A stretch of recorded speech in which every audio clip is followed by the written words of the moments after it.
இது 8 மணி மேஜிக் கேளுங்க. எதை வச்சு ஒருத்தர் ரொம்ப அழகா இருக்காங்கன்னு நீங்க தீர்மானிப்பீங்க? அவங்களோட நிறமா, இல்ல அவங்க குணமா, இல்ல பழகுற விதமா? இதெல்லாம் தாண்டி ரோட்ல ஒருத்தர் நம்மளை நோக்கி வந்துட்டு இருக்காங்க. அவங்க சின்னதா நம்மளை பார்த்து சிரிச்சா அழகு, நிறம், குணம்லாம் எங்க போயிடுது? அந்த சிரிப்பே அவங்கள ரொம்ப அழகா காட்டுதில்ல. அதே போலதான் நம்ம டிம்மும் சிரிப்புக்கே பேர் போனவன். சிரிச்சா அப்படின்னா கண்ணத்துல சின்னதா குழியெல்லாம் விழுவும். அவன் மட்டும் இல்ல, பக்கத்துல இருக்க எல்லாரையுமே ரொம்பவே சந்தோஷமா வச்சுப்பான். பணக்காரனே அவன் கிட்ட பிச்சை கேட்கணும், அந்த அளவுக்கு அவன் முகத்துல சிரிப்பு எப்பயுமே போகாம இருக்கும்.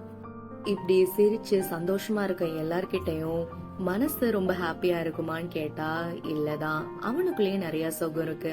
அவங்க அம்மா சின்ன வயசுல இறந்துடுறாங்க. அவங்க அப்பா ஒருத்தர் மட்டும்தான் அவனை பாத்துக்கிட்டே வராங்க. ரொம்ப பாசக்காரரு, இருந்தாலும் அவருக்கு ஒரு துணை தேவைப்படுது. சித்தின்னு ஒரு கேரக்டரை அவன் லைஃப்ல இன்ட்ரடியூஸ் பண்றான். சித்தின்னு வந்தா ரொம்ப பாசமாவா இருப்பாளுங்க, கொடுமைக்காரியா இருக்கா. ரொம்ப நாளாவே அவங்க அப்பாவுக்கு முடியாம இருந்தது. ஒரு நாள் டிம்மும் அவங்க அப்பாவும் ஒரு பெரிய ரெஸ்டாரண்ட்டை பாக்குறாங்க. எங்க அப்பாவுக்கு ரோஸ்டட் சிக்கன் வாங்கி சாப்பிடணும்னு ஆசைடா, ஆனா அதுக்கெல்லாம் இப்போ நம்ம கிட்ட பணம் இல்லை, ஒரு நாள் நம்ம சாப்பிடணும் அப்படின்னு சொல்லிக்கிட்டே இருக்காங்க. அடுத்த நாள் பார்த்தா ரொம்பவே சீரியஸா அவங்க அப்பா இறந்துடுறாரு. அதுக்கப்புறம் என்ன, சித்தி கொடுமை அவனுக்கு ரொம்பவே அதிகமாயிருது. பணம் காசு இல்லாம அவனை மதிக்க கூட மாட்டாங்க, வெளியவும் துரத்திடுறாங்க அந்த சித்தி. தன்னோட ஃப்ரெண்டு எலிசாவோட பேக்கரியில தான் அவன் ஒர்க் பண்ணிட்டு வரான். திடீர்னு ஒரு நாள் அவங்க அப்பாவோட ஃப்ரெண்டை மீட் பண்றான். அவர் பேரு பிரெண்டன். அவர் என்ன பண்றாரு அப்படின்னா, நீ ரொம்ப கஷ்டப்படுற, எனக்கு நல்லா தெரியுது, நீ ஒரு பணக்காரனா வாழ வேணாமா, அதனால இந்த காயின் எடுத்துட்டு போய் நான் சொல்ற குதிரை மேல கட்டு. அந்த குதிரை தான் கண்டிப்பா அந்த ரேஸ்ல வின் பண்ணும். அதோட பணத்தை வச்சு நீ சந்தோஷமா வாழுடா அப்படின்னு சொல்லிட்டு அந்த காயினை கொடுத்துட்டு கிளம்புறாரு. முறையா பெட்டு கட்டின அந்த குதிரை தான் ஜெயிக்குது. டிம்முக்கு நிறைய பணம் வந்து சேருது. அந்த பணத்தெல்லாம் எடுத்துட்டு வந்து தான் சித்தி கிட்ட கொஞ்சம் கொடுக்கறான். என்னதான் சித்தி விருப்பா இருந்தாலும் தாப்பா இருந்தா கொடுத்துருப்பாரு இல்லையா, அதனால தேவையெல்லாம் பூர்த்தி பண்ணிக்கோங்கன்னு சொல்லி கொஞ்சம் பணத்தை கொடுத்துடுறான். இப்பயும் பண தேவைகள் கொஞ்சம் கூட குறையல அவனுக்கு. இதெல்லாம் நல்லா தெரிஞ்சுக்கிட்ட அந்த பிராண்டன், அதாவது இவங்க அப்பாவோட ஃப்ரெண்டு, திரும்பவும் அந்த ரேஸ் கோர்ஸுக்கு பார்க்க வராரு. இங்க பாருப்பா, உனக்கு லைஃப் டைம் தேவைன்னு ஒண்ணு இருக்கு. அதெல்லாம் யார் இனிமேல் உன்னை பாத்துக்க போறா? இந்த டாக்குமெண்ட்ல சைன் பண்ணு, உன்னோட லைஃப் டைமுக்கு ஏத்த மாதிரி பணத்தை நான் ரெடி பண்ணி தரேன். அதாவது நீ எந்த குதிரைய பார்த்து பெட் கட்டுறியோ அந்த குதிரை கண்டிப்பா ஜெயிக்கும். நீ லைஃப்ல தூக்கவே மாட்ட, அதை வச்சு அந்த பணத்தை வச்சு நீ வாழ்ந்துக்கலாம்னு சொல்றாரு. இதுக்கு கைமாறா உன்னோட சிரிப்பை எனக்கு தரணும், வாழ்நாள் முழுக்க. என்ன இது சிரிப்பு? எடுத்துக்கோங்க, எனக்கு என்ன, இப்ப என்னோட தேவையே பணம் தான். அதனால அவனும் அந்த டாக்குமெண்ட்ல சைன் போட்டு அனுப்பி வச்சிடறான். அப்புறம் என்ன, டிம் சொல்ற குதிரை தான் ரேஸ் கோர்ஸ்ல ஜெயிக்குது. அதுலயே அவனுக்கு நிறைய பணம் வருது, பெரிய கோடீஸ்வரனாவும் ஆயிடுறான்.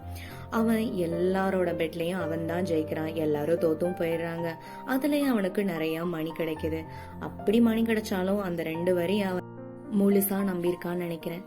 உடமையுளன்மை விருந்தோம்பலோம்பா, மடமை மடவார்கண் உண்டு.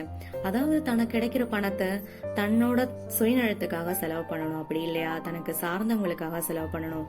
இது ரெண்டுமே இல்லைன்னா அறக்காரியங்களுக்காக கண்டிப்பா செலவு பண்ணி தான் ஆகணும். இல்ல வீட்டுக்கு வர விருந்தினர்களுக்கு ஈகையா நிறைய விஷயங்களை கொடுக்கணும். அப்படி எதுவுமே கொடுக்கலையா, தன்னோட பீரோல சேர்த்து வைக்கிற பணம் எவ்வளவுதான் கோடி கோடியா இருந்தாலும் வறுமையில் வாடுறதுக்கு சமந்தான் அப்படின்லாம் நினைச்சிட்டு நிறைய உதவிகள் பண்றான். பெரிய பேக்கரியா தன்னோட ஃப்ரெண்டுக்கு வச்சு தரான். அதுக்கப்புறம் தன்னோட சித்திக்காக நிறைய பணத்தை செலவு பண்றான். இப்படிலாம் செலவு பண்ணிட்டு வந்திருந்தாலும் அவனுக்கு பெரிய சந்தோஷத்தை எதுவுமே தரல. ஏன்னா அவன் கிட்ட பெரிய சொத்தா இருந்த அந்த சிரிப்பையே இழந்திருக்கான அப்பதான் புரிய வருது. ரொம்ப நாள் கழிச்சு தன்னோட தோழி எலிசா கிட்ட இதெல்லாம் ஷேர் பண்றான். இந்த மாதிரி டாக்குமெண்ட்டை எழுதி நான் சைன் போட்டு கொடுத்துட்டேன், அதனால என்னோட சிரிப்பை எடுத்துட்டு போயிட்டாங்க. இனி நான் என்ன செய்ய போறேன்னு தெரியல. என் வாழ்க்கையில இப்ப எனக்கு சிரிப்பு தான் வேணும், இந்த பணம் எல்லாம் வேணாம். இந்த பணம் எனக்கு சந்தோஷமான எந்த விஷயத்தையும் தரல அப்படின்றத நான் உணர்ந்துட்டேன்னு சொல்லி அவனோட கேப்பை எடுக்கிறான். அப்பதான் தலையில இருந்து டாக்குமெண்ட் வருது. அந்த டாக்குமெண்ட்டை படிக்கிறான். எப்ப நீங்க பெட்ல தோத்து போறீங்களோ அப்ப அந்த சிரிப்பு உங்ககிட்ட வரும்னு போட்டிருக்கு. இதுக்கு பிராண்டன் தான் வரணும்னு அவசியம் இல்ல, உன்னோட சிரிப்பு உன்கிட்ட வரவே வராதுன்னு நான் சொல்றேன். ஆனா கண்டிப்பா உன்னை வந்து சேரும்ல இந்த பெட்டை முடிஞ்சதுக்கு அப்புறமா. இப்படி சொன்னதுக்கு அப்புறம் அவனோட சிரிப்பு அவன் கிட்ட திரும்பியும் வந்துருச்சு. பிராண்டன் கடைசில என்னன்னு சொல்றதை விட வாழ்க்கைக்கு எப்பயுமே ரொம்ப தேவையானது பணத்தை விட சிரிப்பு தான். அத நம்மளோட தேவைகளுக்காக எங்கேயோ போய் எங்கேயோ போய் வித்துடுறோம். பணக்காரனா இருந்தாலும் சரி, ஏழையா இருந்தாலும் சரி, யாருக்காகவும் நம்ம சிரிப்பை வித்துறவும் கூடாது, விட்டு கொடுக்கவும் கூடாது.